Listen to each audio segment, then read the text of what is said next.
নমস্কার বন্ধুরা, আজকের ভিডিওটা কিন্তু খুবই ইম্পর্টেন্ট। 2025 মকর সংক্রান্তি। এবার আমরা এটা ভাবছি 13 নাকি 14 জানুয়ারি মকর সংক্রান্তি কবে।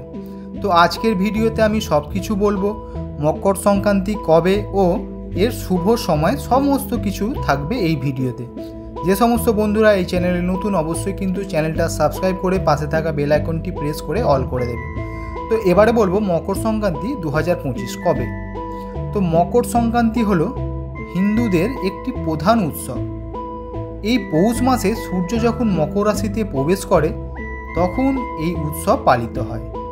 এবছর মকর সংক্রান্তি উৎসব পালিত হবে 14 জানুয়ারি। ঠিক আছে, 14 জানুয়ারি মকর সংক্রান্তি উৎসব পালিত হবে।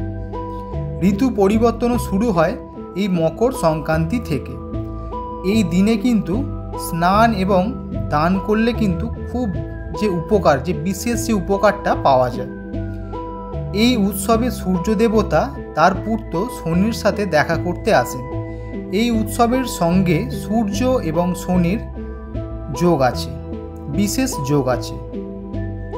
এরপরে বলবো মকর সংক্রান্তির শুভ সময়। মকর সংক্রান্তি এবছর পালিত হবে শুধুমাত্র 14 জানুয়ারি 2025।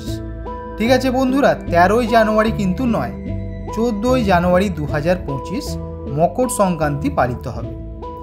এদিন সূর্য মকর রাশিতে প্রবেশ করবে 8:41।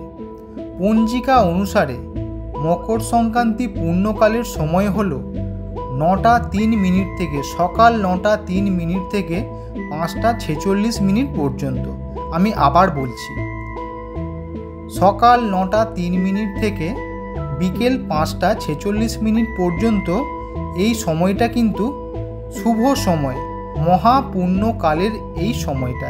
এই সময় কিন্তু স্নান দান সমস্ত কিছু কিন্তু এই সময় করা যাবে। আজকের ভিডিওটা এই পর্যন্তই।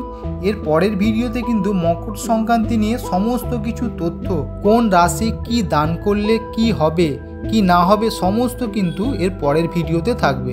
মকর সংক্রান্তি এবছর পালিত হবে শুধুমাত্র 14 জানুয়ারি 2025।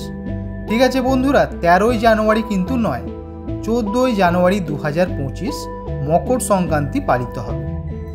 এদিন সূর্য মকর রাশিতে প্রবেশ করবে 8:41।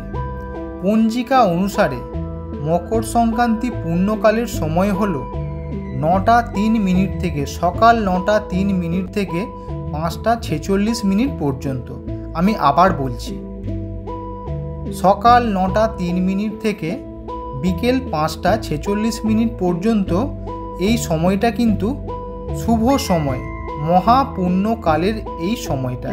এই সময় কিন্তু স্নান দান সমস্ত কিছু কিন্তু এই সময় করা যাবে।